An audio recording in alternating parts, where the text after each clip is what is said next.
앞선 영상에서 운영체제의 발전 과정에 나타난 몇 가지 주요 특징에 대해서 다시 한번 정리해 보도록 하겠습니다.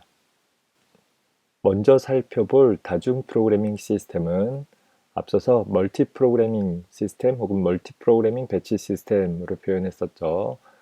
현재 CPU가 쉼 없이 가능하면 많은 작업들을 지속적으로 수행할 수 있도록 하기 위해서 다수의 작업들을 메모리에 동시에 적재해 놓고 하나의 프로그램이 수행되어지다가 혹시 그 프로그램 내에서 입출력 장치를 접근하느라고 CPU가 처리할 일이 없이 쉬게 되어지게 되면, 즉 CPU가 유휴 시간을 갖게 되어지면 그냥 기다리는 것이 아니라 바로 다음 작업으로 전환을 해서 다음 작업의 일부분을 수행해 나갈 수 있도록 구성되어진 시스템을 가리키고 있습니다. 아래 그림에서 보면 현재 하늘색으로 표현되어지는 부분이 CPU가 뭔가 처리를 해 나가는 시간을 가리키는 것이고, 유휴 시간이라는 것은 입출력 장치를 접근하느라 CPU가 아무것도 처리하지 않고 입출력 장치가 처리를 끝내기를 기다리는 시간에 비유해 볼 수 있는 것입니다.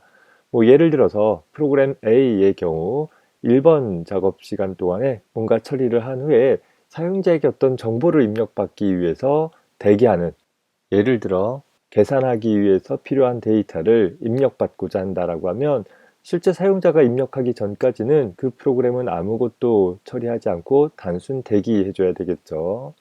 기다렸다가 사용자가 어떤 값을 입력을 하게 되면 3번 과정에서 입력된 값을 가지고서 뭔가 처리를 수행을 해 나가게 되는 것입니다. 역시 적절한 연산을 처리해 놓고 그 처리한 결과를 파일에다가 저장을 하기 위해서 3번과 5번 사이에 있는 유휴 시간 동안 역시 디스크를 접근하느라고 CPU는 대기하고 있다가 디스크의 저장 과정들이 다 끝나면 다시 5번 작업에서 어떤 작업들을 이어나가는 식으로 이렇게 하나의 프로그램이 수행되어지는 시간 동안에는 CPU가 처리하는 시간과 입출력 장치가 처리하는 시간들이 교차해서 나타날 수 있는 패턴들이 많이 있다라는 것입니다.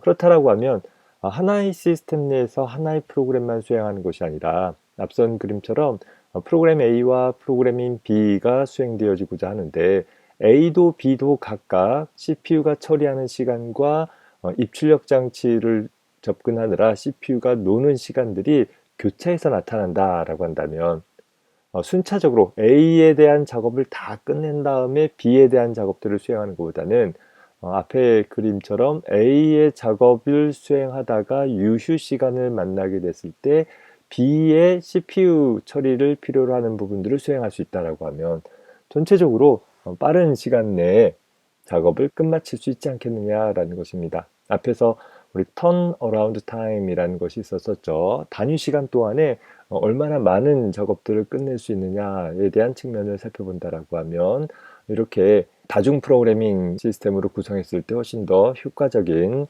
특징들을 얻어낼 수 있는 것입니다. 물론 한계는 있겠죠. 앞에 나와 있는 그림은 극단적인 예인 것이고 각각의 유휴 시간과 CPU가 처리하는 시간들이 딱 맞아 떨어지지는 않을 수는 있습니다. 그럼에도 불구하고 하나의 작업을 수행을 하다가 CPU를 그냥 놀리고 있는 것이 아니라 그 노는 순간 동안에 다른 프로그램을 처리할 수 있다라는 것은 분명히 전체적인 성능 향상에 기여할 수 있게 되는 것입니다. 다중 프로그래밍 시스템이 갖는 특징은 CPU 이용률을, CPU가 놀지 않고 계속적으로 어떤 작업들을 수행을 할 수 있도록 CPU를 전체 시스템 사용 기간 중에 CPU가 사용되어지는 시간을 높일 수 있는 점이 가장 큰 특징이 될 것입니다. 다만 이전에 다중 프로그래밍으로 구동되지 않았었을 시기의 운영체제와 비교해서 본다라고 하면 일단 다중 프로그래밍을 수행을 하기 위해서는 어느 정도의 하드웨어 지원도 필요하고 또 운영체제에서의 지원도 필요하게 되어집니다. 특히 메모리라는 것이 이전에는 한 번에 하나의 프로그램만 탑재해서 사용했다라고 하면 이제는 여러 개의 프로그램을 독립적인 공간에 탑재를 해줘야 할 것이요. 프로그램이 수행되어지다가 어떤 하나의 프로그램이 완전히 끝나지 않았다 하더라도 다른 프로그램이 실행되어질 수 있도록 프로그램의 제어 흐름이 하나의 프로그램에서 다른 프로그램으로 이동할 수 있는 방법이 있어야 될 것이요. 또 어느 순간에는 다시 돌아왔을 때 이전에 수행했던 내용 이후를 다시 재개해 나갈 수 있는 구성도 필요하게 될 것입니다. 더불어서 현재 메모리에 적재되어져 있는 여러 개의 작업 중에서 어떤 작업들을 선택을 해야 할 것이며 또 어디서부터 재개해야 할 것인가 이런 것들을 기록하고 관리하기 위해서는 운영체제 차원에서 상당히 복잡한 일들이 필요하게 되는 것입니다. 자, 다음으로는 시그널 시스템에 대해서 한번 살펴봅시다. 자, 시그널 시스템은 다중 프로그래밍, 즉 메모리에 여러 개의 프로그램들을 동시에 적재해 놓고 사용되어지는 방식 중에 하나이기는 합니다. 다만 앞서서 소개했던 다중 프로그래밍이라는 방법은 하나의 프로그램의 수행 처리 과정 중 입출력 장치 접근으로 의한 유휴 시간이 발생되었을 때 다른 작업으로 전환한다라고 했다면 시그널 시스템은 아예 짧은 시간 간격들을 고정해 놓는 것입니다. 타임 퀀텀, 타임 슬라이스라고 불려지는 일정한 아주 짧은 시간 간격을 두고 그 짧은 시간 간격마다 빈번하게 각각의 프로그램들의 수행을 조금씩 수행해 나갈 수 있도록 작성되어진 시스템입니다.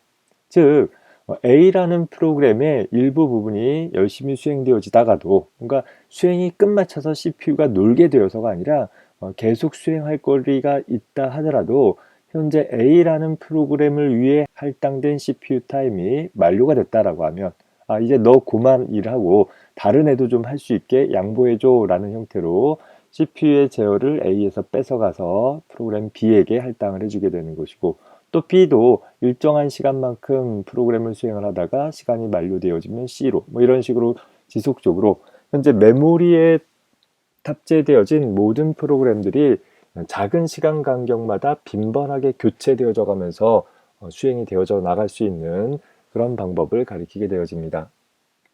앞에서 다중 프로그래밍이라는 방법은 CPU의 이용률을 높이자라는 측면이었다라고 하면 시분할 시스템 같은 경우는 현재 응답 시간이라는 것을 사용자가 어떤 명령을 내렸을 때 그 명령에 대한 첫 번째 응답을 받게 되어지는 데까지 걸리는 지연 시간을 최소화하기 위한 목표로 보통 대화식 컴퓨터 시스템을 구성을 하기 위해서 사용이 되어집니다.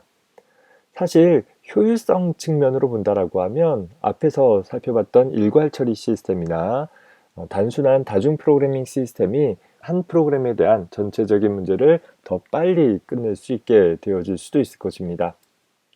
다만 시그널 시스템 같은 경우에는 하나의 작업을 수행하다가 강제로 다음 작업으로 전환을 해야 할 것이고 각각의 작업이 전환이 일어날 때마다 보면 현재 어디까지 작업을 했는지를 기록해 둬야 될 것이고 또 다음 작업은 어디서부터 시작해야 되는지를 찾아내야 하는 부분들이 전체 프로그램이 수행되어지는 시간 내에 오버헤드로 작용되어질 수도 있는 것입니다.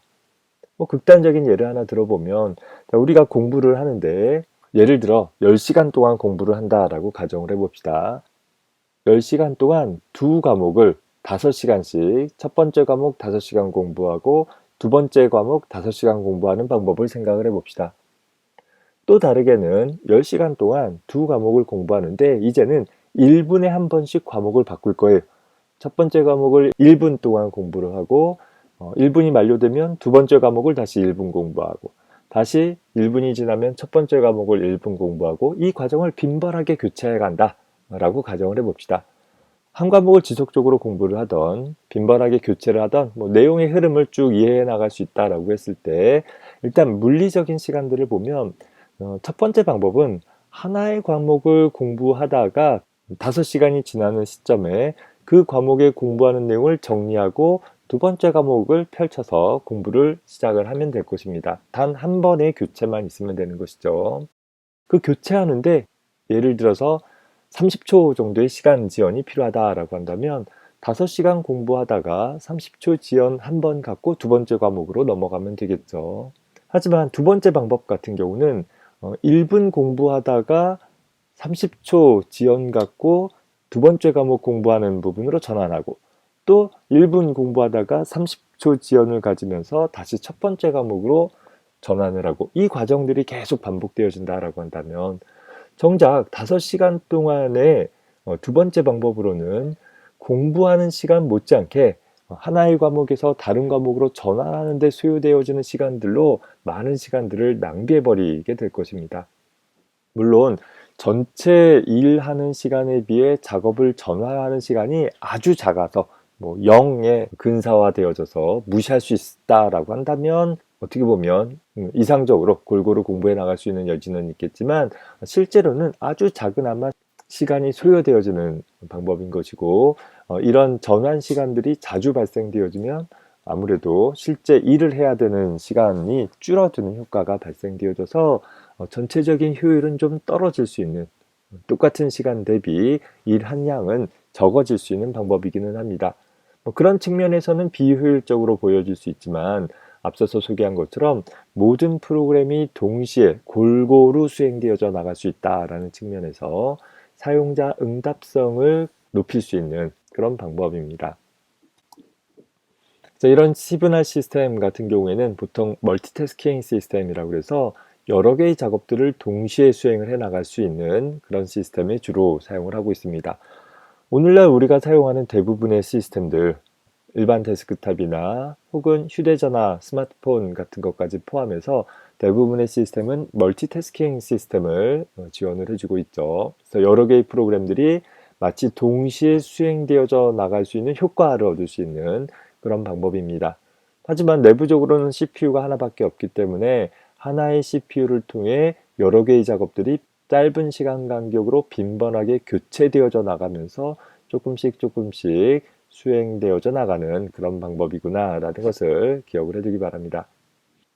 다만 이렇게 시그널 시스템에서는 이제 그 시스템을 사용하는 다수의 사용자 혹은 다수의 프로그램들이 CPU 포함해서 여러 가지 컴퓨터 하드웨어 자원들을 공유해서 사용해 나가는 일들이 발생이 되어질 것입니다. CPU도 순차적으로 사용되어지기는 하나 공유해 나갈 것이고, 역시 메모리나 그 밖에 입출력 장치 같은 것들도 공유해 나가면서 작업을 수행을 하는 것이죠. 예를 들어서 A라는 프로그램과 B라는 프로그램이 있는데 모두 다 프린터를 통해서 어떤 정보를 인쇄한다라고 했을 때 두 프로그램이 조금씩 수행되어져서 출력하는 내용들을 조금씩 프린터에 출력을 하게 되면 A의 출력 내용과 B의 출력 내용이 혼재되어져서 출력되었을 때에는 이도 저도 사용할 수 없는 결과물이 되어져 버리고 말겠죠. 이렇게 여러 프로그램에 의해서 동시 사용되어지는 하드웨어 자원들을 각각의 장치별로 어떻게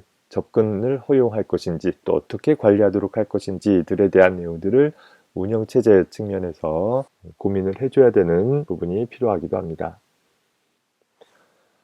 자, 그 다음으로 살펴볼 것은 다중 처리 시스템, 즉 다중 프로세서 시스템 혹은 병렬 처리 시스템이라고도 불렸던 부분이죠.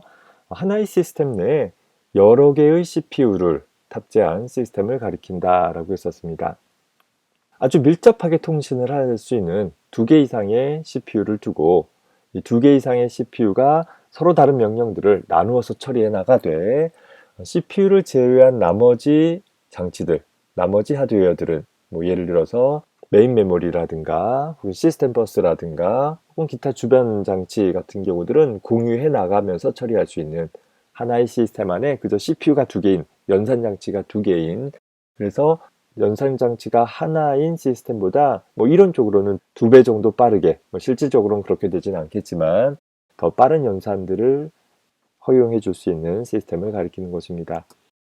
이런 다중 처리 시스템은 여러 개의 CPU를 두어줌으로써 신뢰성을 향상시킬 수 있고, 예를 들어서 어느 하나의 CPU가 고장난다 하더라도 나머지 CPU를 통해서 작업을 재개해 나갈 수 있기 때문에 신뢰성이나 가용성을 높일 수 있고, 더불어서 처리 능력을 딱 정수배만큼은 아니겠지만, CPU 개수배만큼은 아니겠지만 어느 정도 처리 능력을 향상시킬 수 있는 그런 방법이기도 합니다.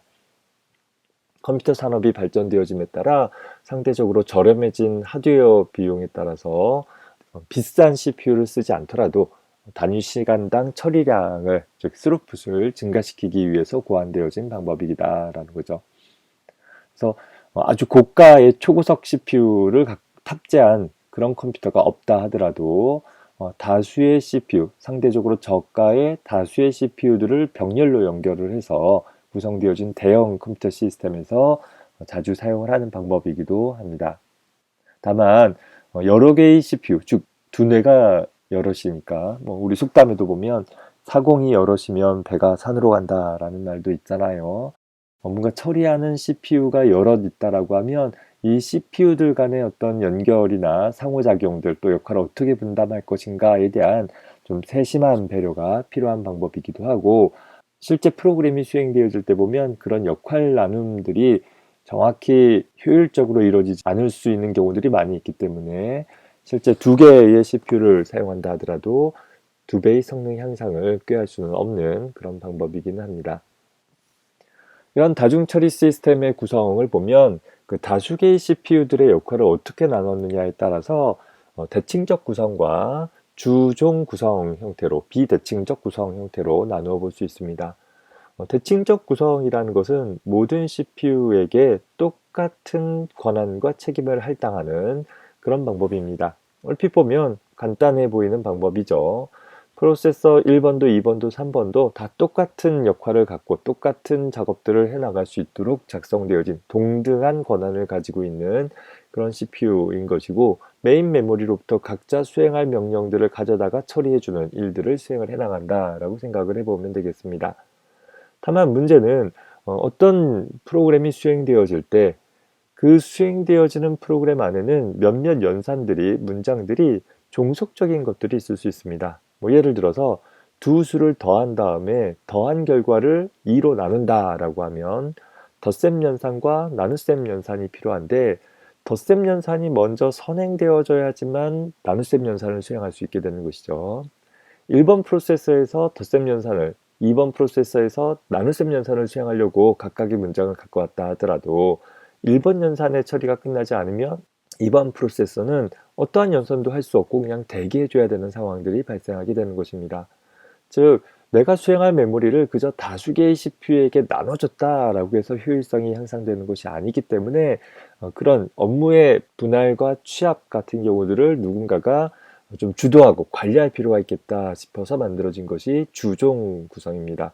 마스터 프로세서라는 것이 이런 업무를 분할하고 분할된 업무에 대한 결과들을 다시 취합해주는 그런 중심적인 역할을 한다라고 하면, 그 마스터 프로세서 하에 놓여 있는 슬레이브 프로세서들이 마스터 프로세서에 의해 분할되어진 단위 작업들을 수행을 해주고 그 결과들을 내주고, 그 내준 결과들은 마스터 프로세서에 의해서 다시 취합되어져 나가는 그런 구성을 갖고 있는 시스템이기도 합니다.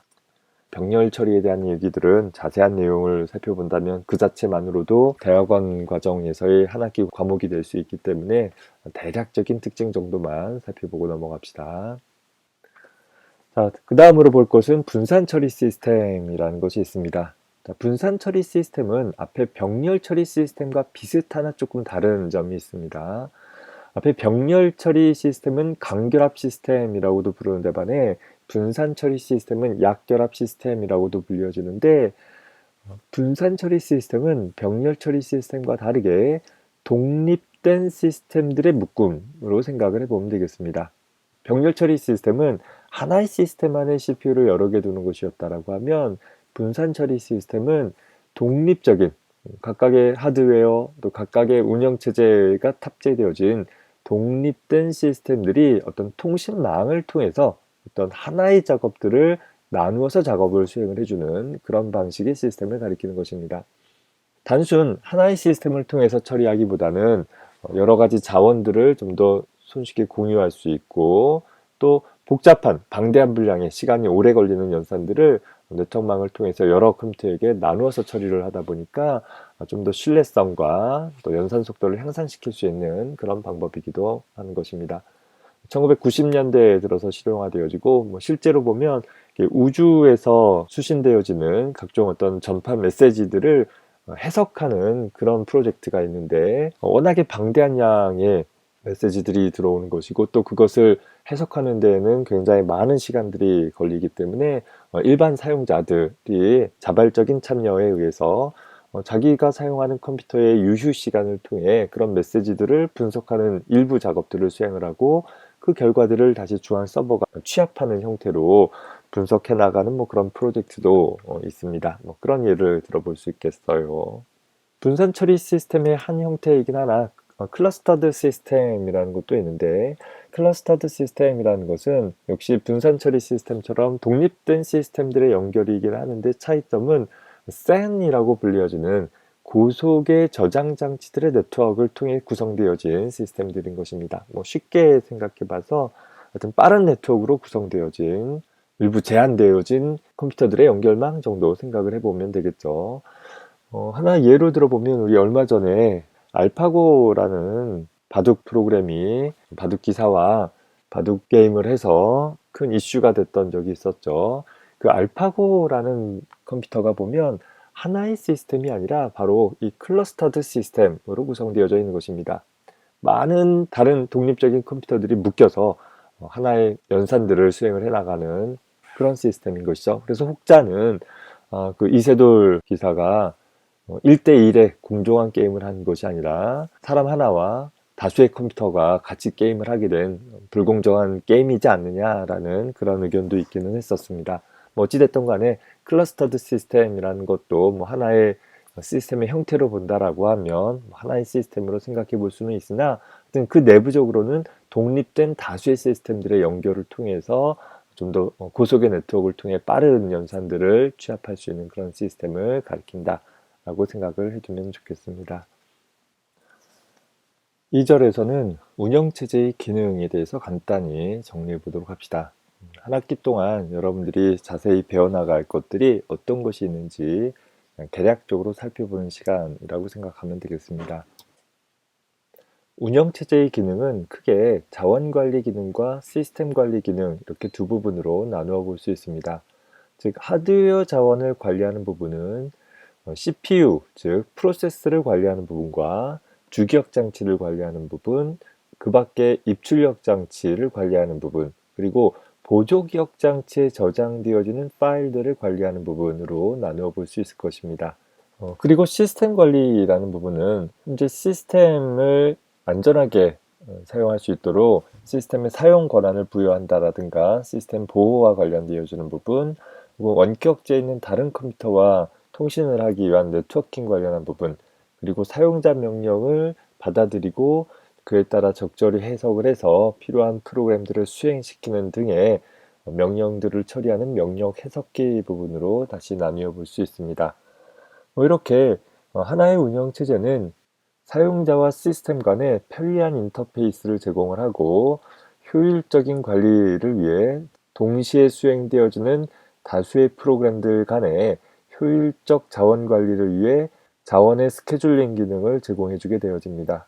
그 밖에 다양한 하드웨어나 네트워크들을 관리해주고 또 시스템의 오류를 검사해준다라든가 또 오류가 발생되어지면 복구를 해준다라든가 시스템 내부에서 사용되어지는 자원들을 보호해주고 다양한 입출력에 대한 처리들을 제공을 해주는 것이 운영체제의 주된 기능이 되어집니다.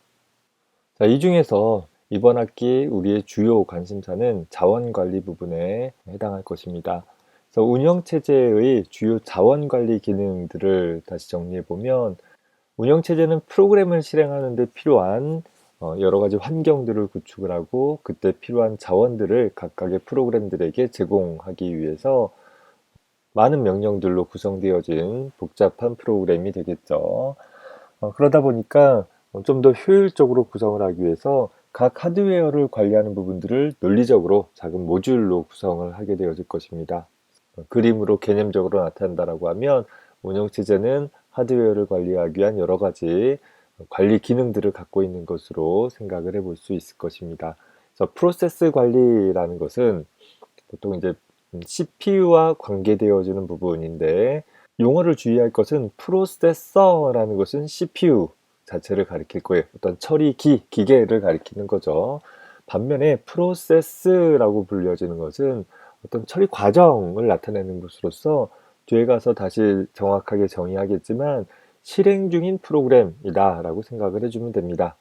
하나의 메모장이라는 프로그램이 있다라고 했을 때 같은 메모장 프로그램이지만 여러 번 실행되어지면 서로 다른 내용들을 편집할 수 있듯이 똑같은 프로그램이다 하더라도 서로 다른 프로세스로 표현되어질 수 있게 되는 것이에요. 그래서 단순 하드디스크에 저장되어져 있는 실체로서의 프로그램과 달리 실행되어져서 메모리에 탑재되어진, 앞에서 우리가 펼쳐놔진다 라는 표현을 썼었는데, 메모리에 탑재되어진 프로그램을, 그래서 실제 실행되고 있는 프로그램을 우리는 프로세스라고 부른다라는 것이죠. 물론 실행되어지기 위해서는 CPU에 의해 처리되어지는 부분들이기 때문에 프로세스 관리는 CPU와 관계되어진 부분으로 생각해 볼 수도 있을 것입니다. 그래서 새로운 프로세스를 생성한다라든가, 또 수행하다가 중지시키고 다시 재개하고, 끝나면 제거하고 하는 이런 일반적인 과정과 더불어서, 특히 동시에 여러 개의 프로그램들이, 정확히 따지면 동시에 여러 개의 프로세스들이 수행 중인 것이니까 적절히 스케줄링 되어지고 동기화되어지는 부분과 관련되어지는 굉장히 복잡한 내용들이 이 프로세스 관리에서 다뤄지게 되어집니다. 우리가 이번 학기에 다루는 내용도 많은 부분 프로세스 관리와 관계되어지는 내용들을 집중적으로 다루게 될 것입니다.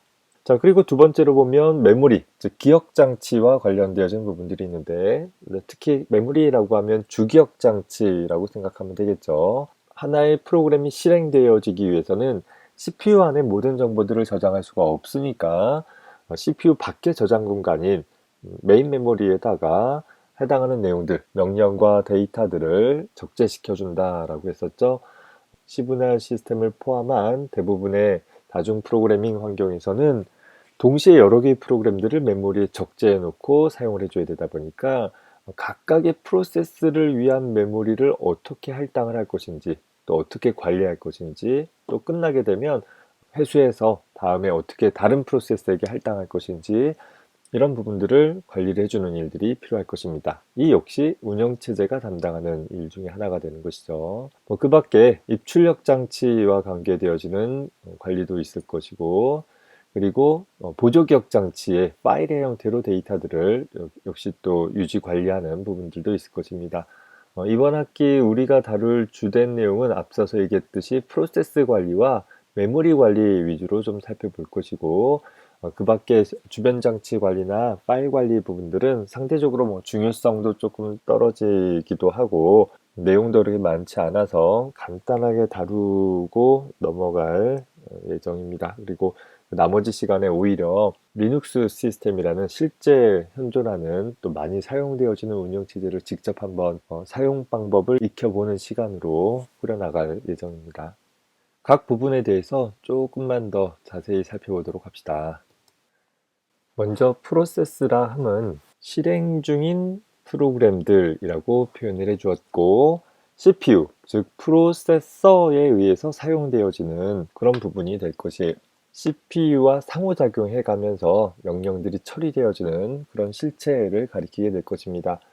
따라서 하나의 프로그램이 실행되어지게 되어지면 각각의 실행되어지는 프로그램은 메모리에 적절히 펼쳐놔지게 되고, 이렇게 펼쳐놔지면서 CPU에 의해 이용되어지는 그 실체를 프로세스라고 부른다라고 일단은 생각을 해둡시다.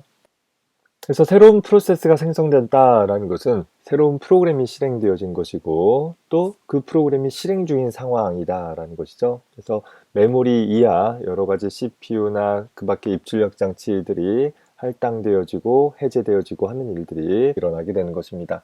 그래서 프로세스 관리 부분들은 새로운 프로세스를 생성하거나 스케줄링하고 중재고 재개하고 하는 그런 기본적인 작업들이 있을 것이고, 그 밖에 오늘날 운영체제는 다수의 프로세스가 동시 수행되어지는 상황이기 때문에, 다수의 프로세스들이 병행적으로 사용되어지는 상황이기 때문에 그런 프로세스 간에 서로 통신을 한다라든가, 또 혹은 순서에 맞춰서 어떤 작업을 처리해주는 동기화 처리, 혹은 협력적인 관계에 있는 프로세스 사이에 어떤 교착 상태 같은 것이 발생됐을 때 그에 대한 처리를 어떻게 할 것인가에 대한 논의들이 필요하게 되어집니다. 이런 부분들에 대한 얘기들을 프로세스 관리를 배우면서 개략적으로 살펴보도록 할 것입니다. 자, 다음으로 메모리 관리에 대해서 살펴봅시다. 메모리 관리는 하나의 프로세스를 메모리에 어떻게 탑재할 것인가와 관계되어지는 부분입니다. 메모리는 단지 저장 공간에 불과하기 때문에 단순한 주소 값에 의해서 일련의 정보들을 유지하게 될 것입니다. 따라서 그 저장 공간들을 어떻게 활용할 것이냐에 대한 것이 바로 운영체제의 메모리 관리 부분에 해당합니다. 실제 메모리를 사용하는 방법들은 다양한 관리 방법들이 있고, 이때 현재 우리가 사용하는 시스템에서 어떻게 메모리를 관리해야지 좀 더 효율적으로 메모리를 사용할 수 있는가에 대한 이야기들이 다뤄지게 될 것입니다. 기본적으로 현재 가용 메모리 영역이 어디 있는지, 어느 메모리를 누가 사용하고 있는지, 또 새로운 프로세스를 어떻게 할당을 할 것이고, 또 수행 중인 프로세스의 저장 공간들은 어떻게 관리할 것인지, 또 하나의 프로세스가 수행이 끝나면 할당된 메모리를 회수해야 될 것이고, 그 회수한 영역들을 다른 프로세스에게 재할당하기 위해서 더 좋은 방법이 무엇이 있는지 등에 대한 이야기들을 다뤄가도록 할 것입니다. 대표적인 보조기억 장치로 하드디스크와 같은 대용량 저장 장치들을 주로 사용을 하게 되어지는데, 이런 보조기억 장치들 역시 반영구적으로 정보들을 저장하게 되어지겠죠. 기본적으로 이렇게 파일의 형태로 저장되어 있는 보조기억 장치에 대한 특징과 특히 주기억 장치의 확장된 가상적인 영역으로 사용되어질 수 있는 가상 메모리라는 개념이 있습니다. 이 가상 메모리라는 것이 바로 보조기억 장치의 일부를 주기억 장치처럼 사용하는 방법인데, 그때 관계되어지는 이야기들이 간단하게 소개가 되어질 것입니다. 대용량 저장 장치인 하드디스크 같은 경우는 메모리와 다르게 반도체 특성에 의해 정보들을 저장하는 것이 아니라 자기적인 특성에 의해서 정보를 저장하다 보니까 일련의 정보를 저장하기 위해서 많은 기계적인 움직임이 유발되어지는 방법입니다. 따라서 현재 디스크에 입출력되어지는 데이터들을 어떻게 접근했을 때 좀 더 효율적으로 접근할 수 있는지에 대한 디스크 스케줄링에 대한 문제, 이런 부분들을 다뤄가 보도록 할 것입니다. 그 다음 입출력 장치 관리는 그 밖에 디스크 외에 그 밖에 기타 입출력 장치와 어떻게 상호작용할 수 있는지, CPU 입장에선 주기적으로 주기억 장치인 메모리와 상호작용하게 되는데, 나머지 입출력 장치는 워낙에 굉장히 느린 장치이다 보니까 CPU가 직접 접근하게 되었을 때는 많은 비효율적인 부분들이 발생하게 되어집니다. 그래서 그 외부의 느린 또 다양한 종류의 입출력 장치를 어떻게 관리하는지에 대한 얘기들이 간단하게 소개가 될 것입니다. 파일이라는 것은 보조기억 장치에 저장되어진 바이트들의 나열에 불과하죠. 이런 파일들이 어디에 저장되어 있고 어떻게 검색하는지, 어떻게 관리할 수 있는지에 대한 얘기들 역시 운영체제의 책임이기는 합니다. 파일이라는 바이트들의 묶음과 또 파일들을 쉽게 관리하기 위한 구조로 디렉터리라는 것이 제공이 되어지고 있습니다. 운영체제 입장에서 파일 시스템을 관리한다라는 것은 이런 파일들을 위한 체계들을 어떤 형태로 저장을 하는지, 또 이런 파일과 디렉터리를 생성하고 제거하고 보조기억 장치에 어떻게 매핑을 하는지에 대한 부분들을 담당을 하게 되어집니다. 이번 학기 강의에서는 운영체제의 파일 관리에 대한 세부적인 내용들, 또 개념적인 내용들을 다루기보다는 리눅스의 파일 관련한 명령어를 통해서 널리 사용되어지는 리눅스 파일 시스템 상에서 이 파일 관리 방법들을 간단하게 맛보기 하는 시간들을 갖게 될 것입니다. 기타 시스템 관리 기능을 보면 하나의 프로세스를 다른 프로세스로부터 보호하는 부분이라든가, 혹은 통신 네트워크를 통해서 어떻게 경로를 설정을 하고 또 정보들을 주고받을 수 있는지에 대한 문제들, 그리고 명령어 해석기로서 사용자의 명령들을 어떻게 받아서 해석해서 처리하는지 등에 대한 얘기들을 역시 운영체제에서 담당하게 되어집니다. 혹시 이 부분은 시간 관계상 이번 학기에서는 자세히 다룰 수는 없을 것이고, 마지막 명령어 해석기 부분에 대해서는 실제 리눅스 명령어들을 처리할 수 있는 쉘 프로그램이라는 것을 통해서 간단하게 사용해보는 시간을 삼도록 하겠습니다. 운영체제가 제공하는 주요 서비스들에 대해서 살펴보도록 합시다. 운영체제의 주요 서비스는 크게 부팅 서비스, 사용자 서비스, 시스템 서비스, 그리고 시스템 호출로 나누어 볼 수 있습니다.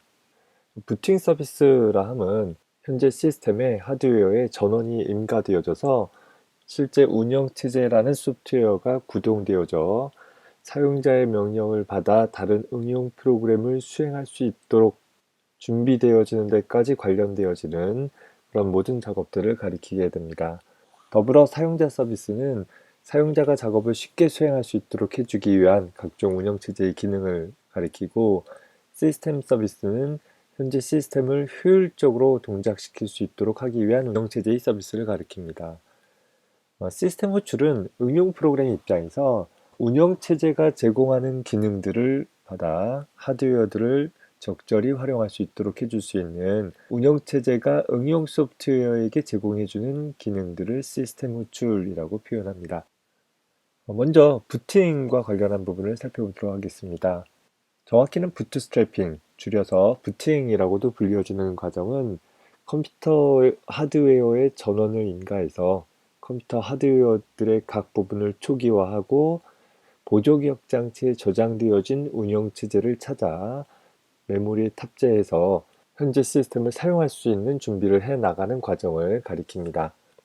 보통 이 과정은 컴퓨터 시스템의 ROM이라는 저장 장치에 저장되어 있는, 보통 ROM이라고 하면 Read Only Memory라고 해서 컴퓨터 전원이 차단되어져도 그 값을 잃어버리지 않을 수 있는 저장 공간을 가리키는데, ROM 영역에 저장되어 있는 BIOS라는 Basic Input Output System의 약자이죠. 보통 ROM BIOS라고 불려지는데, 롬에 저장되어 있는 이 BIOS 프로그램에 의해서 하드웨어를 초기화하고 또 보조기억 장치의 특정 영역에 저장되어져 있는 운영체제를 읽어다가 메모리에 탑재해서 실행해주는 과정들이 수행이 되어지게 되는 것입니다.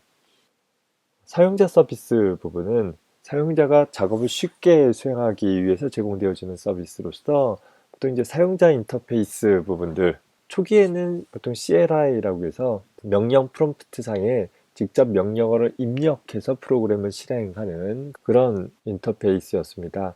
이것이 조금 더 발전되어져서는 화면에 간단한 메뉴 시스템들을 구축을 해서 사용자가 마우스나 키보드 등을 통해서 메뉴를 선택해가면서 직접 명령을 입력하지 않더라도 좀 더 간편하게 실행할 수 있는 방법이 있었었고, 한 단계 더 나아가 그래픽 유저 인터페이스 같은 경우에는 아예 버튼이나 혹은 그 밖에 시각적인 이미지 같은 것들을 이용을 해서 좀 더 편리하게 프로그램을 수행시켜 줄 수 있는 환경들을 가르쳐 주고 있습니다.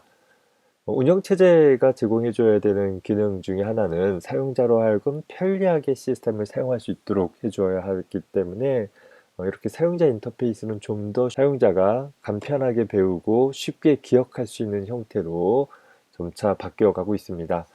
최근에 스마트 기기 같은 경우에는 손가락이라든가 아니면 음성 인식 등을 이용을 해가지고서 더 간단하게 프로그램을 수행시킬 수 있는, 명령을 입력할 수 있는 그런 방법들이 제공되어지기도 하고 있습니다. 사용자가 하나의 응용 프로그램을 실행시켜 주기 위한 기반을 마련해 주기 위해서 운영체제가 동작을 하고 있다라고 했었죠. 따라서 하나의 프로그램이 실행되어지려고 하면 먼저 보조기억 장치에 저장되어져 있는 파일로부터 필요한 정보들을 취득을 해서 주기억 장치에 적절하게 펼쳐놔진 형태로 적재되어질 것이고, CPU를 할당을 해주어서 주기억 장치에 적재되어진 명령들이 실제 처리되어질 수 있도록 해주어야 할 것입니다. 이를 위해서 운영체제는 현재 메모리를 할당한다라든가 혹은 CPU를 적절히 스케줄링 해주는 등의 작업들을 처리해 주게 되는 것입니다. 현재 수행 중인 프로그램은 사용자로부터 각종 입력들을 받아들인다라든가 혹은 어떤 처리 결과들을 화면에 출력해주는 일들이 필요하게 될 것입니다. 따라서 운영체제는 이런 기본적인 입출력 동작들을 직접 수행할 수 있도록 하기 위한 방법들을 제공을 해줄 필요가 있는 것입니다. 더불어서 특정 프로그램은 수행 중에 보조기억 장치인 디스크 등으로부터 파일의 형태로 저장되어진 정보들을 읽어드리거나 저장해주는 등의 조작들이 필요하기도 할 것입니다. 특히 디스크에 파일을 저장한다라고 하면 그 파일을 현재 보조기억 장치의 어느 부분에 어떻게 저장할 것인지 등에 대한 관리들을 운영체제가 담당을 해줘야 할 것입니다. 그 밖에 통신 서비스 같은 경우는 현재 시스템 내의 다른 프로세스 혹은 원격지 컴퓨터의 다른 프로세스와 정보를 주고받기 위한 방법들을 제공해 주는 것이요. 오류 탐지 서비스 같은 경우는 현재 시스템을 사용을 하다가 발생되어지는 각종 오류 상황들을 인지해내고 그에 따라 적절하게 사용자에게 알려주거나 혹은 그에 대한 조치들을 취해줄 수 있는 서비스들을 가리킵니다. 시스템 서비스는 현재 시스템 자체의 효율적인 동작들을 보장해 줄 수 있는 기능으로서 기본적으로 자원 할당, 계정 관리, 시스템 보호 등으로 나눠볼 수 있습니다. 자원 할당 부분은 다수의 사용자, 즉 다수의 프로그램 간에 적절한 하드웨어 자원들을 할당해주고 효율적으로 공유해가며 사용할 수 있도록 해줄 수 있는 서비스를 가리킵니다. 계정 부분들은 현재 시스템의 사용 권한을 보장해주기 위해서 아무나 와서 시스템을 마구잡이로 사용해주면 안 될 테니까 각 사용자의 접근 권한을 허용해주기 위한 방법인 것이고, 보호 서비스는 현재 시스템 내에 동시에 수행되어지는 다수의 프로그램들 간에 상호 충돌을 방지한다라든가 불법적으로 다른 프로그램의 특정 부분들을 훼손하기 위해서 혹은 정보들을 불법적으로 취득하기 위한 일들이 일어나지 않을 수 있도록 해주기 위한 방법인 것입니다. 시스템 호출이라는 것은 운영체제가 제공해주는 서비스를 응용 프로그램에서 사용하기 위한 하나의 인터페이스입니다. 운영체제에서 제공하는 기능들은 함수 형태로 제공이 되어지는데 일반적인 프로그램에서 그 함수들을 직접 호출할 수는 없습니다. 따라서 라이브러리를 통해서 제공되어지는 시스템 호출 인터페이스를 통해서 접근하게 되어지는데 이는 운영체제마다 그 함수의 이름들이 또 호출 형태들이 각기 다를 것입니다.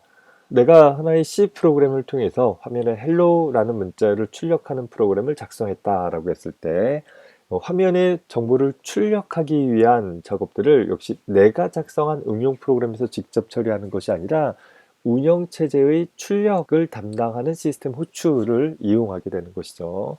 우리는 printf라는 함수를 사용했지만 printf라는 함수가 윈도우즈 환경에서 컴파일이 되어지면 윈도우즈의 시스템 호출을 규정하고 있는 win32 API에서 제공하고 있는 특정 함수를 통해 가지고서 hello라는 문자를 화면에 출력해줘 라고 위임을 해주게 되는 것입니다.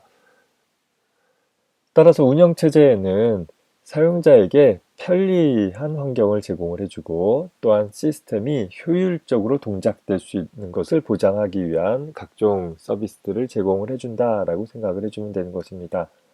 현재 그림에서 보면 제일 아래 단에 컴퓨터 하드웨어가 있고 그 윗단에 보면 운영체제가 있죠. 운영체제 안에는 각종 프로그램을 수행한다든가 여러 가지 관리를 담당하는 여러 가지 부분들로 나뉘어져 있는 것인데 이 부분들을 응용 프로그램에서 직접 접근하는 것이 아니라 상단에 보면 유저 인터페이스라고 표시되어진 부분들에서 바로 이 시스템 호출이라는 걸 통해서 간접적으로 운영체제에서 제공하는 각종 서비스들을 이용하게 되는 것입니다.